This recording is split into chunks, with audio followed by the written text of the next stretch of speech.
अच्छा, नेक्स्ट है हमारा हास्ट मेक वास्ट। ठीक है, तो इसमें ये है, ये देखें, इसमें ये बताया गया कि आपने बाइंग सेलिंग प्रॉपर अपनी रिसर्च के ऊपर करनी है। ठीक है, यहाँ पर देखें, बाइंग और selling without doing proper research and make decision without proper knowledge thinking that one would make high return in in A hast manner. ठीक है, तो यहाँ पर हम नीचे पढ़ लेते हैं इसको। The market still will stay here, market यहीं पर रहेगी sir. And there will be ample opportunity, मतलब कि आपको एम्पल अपॉर्चुनिटी, मतलब आपको अपॉर्चुनिटीज मिलती रहेंगी, यहाँ पर बहुत सी अपॉर्चुनिटीज आपको मिलेंगी। One must be patient and focused on learning. जो मेन चीज़ है सर, हमेशा अपना फोकस लर्निंग पर रखें। जो हमने पिछली वीडियो में भी मैंने आपको इसी सीरीज़ की पिछली वीडियो में आपको बताया था कि patience and focus on learning. ठीक है, पेशेंस जो है ना वो लाजमी है। और सर हमेशा सीखने की कोशिश करें, हमेशा सीखते रहें मार्केट में। मैं अपने आप को ये नहीं समझता कि मैं बहुत बड़ा ट्रेडर हूँ या इन्वेस्टर हूँ, नहीं सर, मैं भी सीख रहा हूँ और मैं सीखता रहूँगा जब तक मार्केट में काम करूँगा। क्योंकि जब आप सीखने के अमल को ख़त्म करोगे तो आप मार्केट में आहिस्ता आहिस्ता ख़त्म होना शुरू हो जाओगे। क्योंकि आहिस्ता आहिस्ता मार्केट एडवांस होती है, मार्केट में नई चीज़ें आती हैं और वो हमें, जब तक हम उनको अप टू डेट नहीं रहते न्यूज़ से और उसको सीखते नहीं रहते वक्त के साथ साथ, तो थोड़ा मुश्किल हो जाता है। ठीक है, तो यहाँ पर आपने देखा है इस स्लाइड का जो मकसद है, ठीक है, इसमें जो बताया गया कि आपने जो भी मतलब कि बाइंग सेलिंग करनी है वो कोई भी ज़्यादा फोमो में आकर, टेंशन में आकर नहीं करनी। उसके बाद जो भी बाइंग सेलिंग करनी है उसके आपका प्रॉपर उसके ऊपर रिसर्च होनी चाहिए, आपका उसके ऊपर पूरा यकीन होना चाहिए, पूरा उसके ऊपर नॉलेज होना चाहिए, उस कंपनी के रिलेटेड आपके पास पूरा नॉलेज होना चाहिए। उसकी आपने फाइनेंशियल स्टेटमेंट, टेक्निकल्स, ओवरऑल आपने उसके पूरे प्रॉपर तरीके से आपने उसको देखा हो। आपको वो बताऊंगा कि कैसे उनको देखना है। ठीक है, तो उसके बाद ही आप अच्छा डिसीजन कर पाएंगे। यहाँ पर ये देखें, वैल्यूएबल इन्वेस्टमेंट, आपने वैल्यूएबल इन्वेस्टमेंट करनी है। प्राइस इज व्हाट यू पे and value is what you get. Value वो है जो आपको हमेशा मिलती रहेगी, प्राइस वो होगी जो आप पे करेंगे स्टॉक्स के लिए। आपने ऐसे स्टॉक्स में जाना है जो आपको आने वाले सालों में आपका डिविडेंड आता रहे, आपको वैल्यू मिलती रहे, उसमें आपकी वैल्यू बढ़ती रहे। ठीक है, ऐसे स्टॉक्स में आपने जाना है।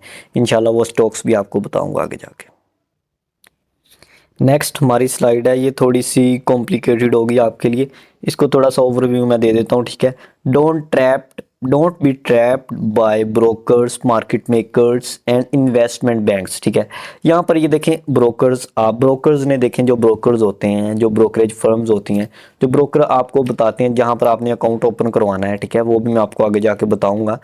डिफरेंट ब्रोकरेज फर्म्स होती हैं। ठीक है, आपने उनमें अकाउंट ओपन करवाना है। जैसे आप यहाँ पर लगा लें, जैसे मतलब कि प्रॉपर्टी डीलर होते हैं, इसी तरह आप गल्ला मंडी में या सब्जी मंडी में जाते हैं तो वहाँ पर बोलियाँ लगती हैं। वहाँ पर जो डायरेक्ट माल आता है, वो जो आड़तीये होते हैं वहाँ पर, अगर आपको मैं पंजाबी में देसी ज़ुबान में बताने की कोशिश करूँ तो वो मिडल मैन होते हैं, वही आगे मंडी में सामान बेचते हैं। इसी तरह जो ब्रोकरेज होती हैं उनकी ऐप्स होती हैं। ठीक है, हम उनमें काम करेंगे और वो हमारे थ्रू पर, जो हम उन ऐप में बाइंग सेलिंग करेंगे वो हमारे बिहाफ पर वहाँ पर बाइंग सेलिंग करेंगे पाकिस्तान स्टॉक एक्सचेंज में। ठीक है, तो ये इस तरह का थोड़ा एडवांस नहीं है पाकिस्तान में, इसका थोड़ा सा होता है लेकिन चलता आ रहा है और अच्छी फर्म्स हैं जो ओवरऑल तकरीबन सालों से काम कर रही हैं। इंशाल्लाह मैं आपको अच्छी फर्म्स रिकमेंड करूंगा, उनमें से आप जिसमें भी अकाउंट ओपन करवाएंगे आपका पैसा वहाँ पर सेफ रहेगा इंशाल्लाह। तो आपने ऐसा करना है कि ब्रोकरेज देखें, ब्रोकरेज जो भी ब्रोकर होता है ना आपका, उसका एक, उसने आपको बाइंग सेलिंग करवानी होती है डेली बेस पर। ठीक है, उसकी कोशिश होती है कि आप ज़्यादा से ज़्यादा बाइंग सेलिंग करें तो उसको कमीशन मिलता है, आपकी बाइंग सेलिंग का उसको कमीशन मिलता है। ठीक है, तो आपने उसकी बात पर ज़्यादा फोकस नहीं करना, आपने अपनी रिसर्च, अपना एनालिसिस करना है। ठीक है, मार्केट मेकर्स जो इंस्टीट्यूशनल होते हैं, जो बड़े इन्वेस्टर्स होते हैं, जो बैंक्स हैं, जो म्यूचुअल फंड्स हैं, जो बड़ी कंपनीज़ हैं, जो बड़े इन्वेस्टर हैं, जो मार्केट में इन्वेस्ट करते हैं, जैसे फॉरेन इन्वेस्टर्स हैं, चाइना ने इन्वेस्टमेंट कर दी या और बहुत से ममालिक के लोग करते हैं।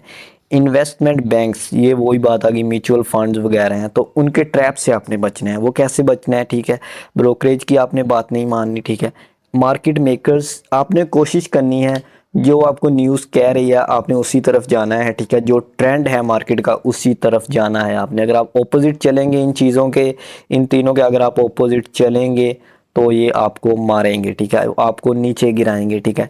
आपने इनकी इसकी बात नहीं माननी ज़्यादा, ठीक है। थोड़ी थोड़ी मतलब कि आप उसके न्यूज़ वगैरह अगर देता है तो वो देखते रहें, उसके बाद मार्केट मेकर के पीछे पीछे चलते रहें, इन्वेस्टमेंट बैंक्स के पीछे पीछे चलना है, इनके आगे चलने की कोशिश नहीं करनी।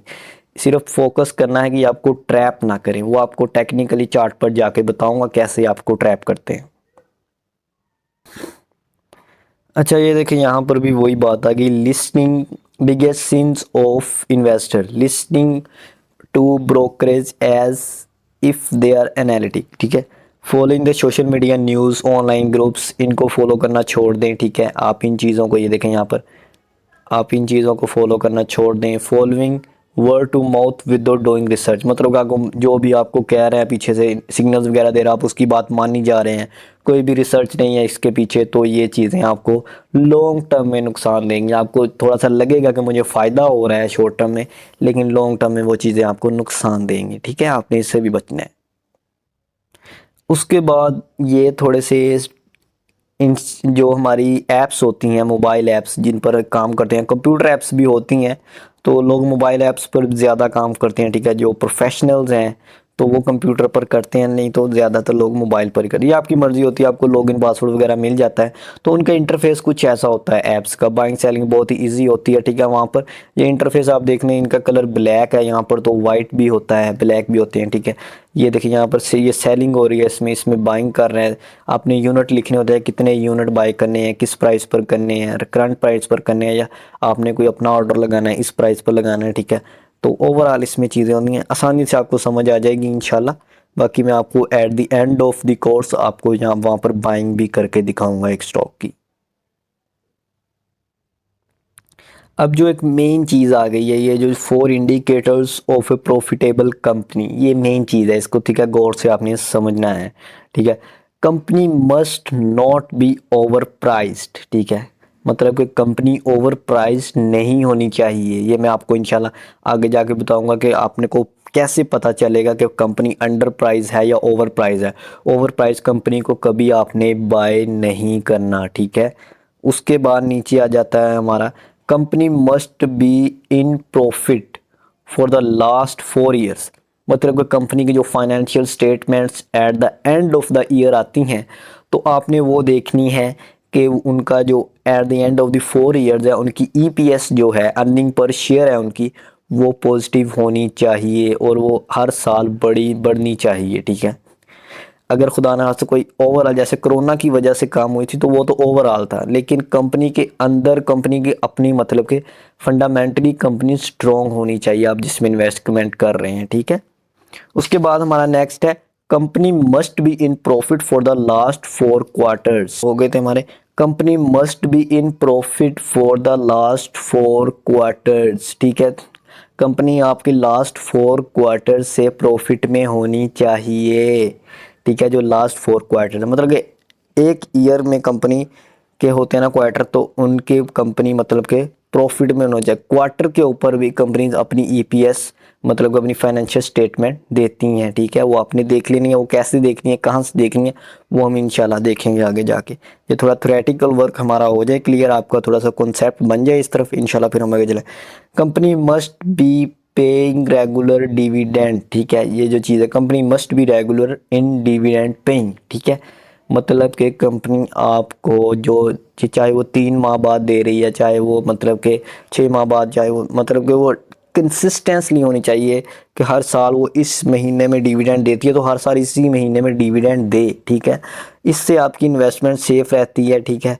तो डिविडेंड का फ़ायदा होता है, ठीक है। ओवरऑल इसका अच्छा फ़ायदा होता है एज ए बिगनर, ठीक है। आपको इन्वेस्टमेंट डिविडेंड पेइंग कंपनीज़ में ही करनी चाहिए, और वो आपने कैसे फाइंड करनी है वो भी मैं आपको बताऊंगा इंशाल्लाह आगे जाके।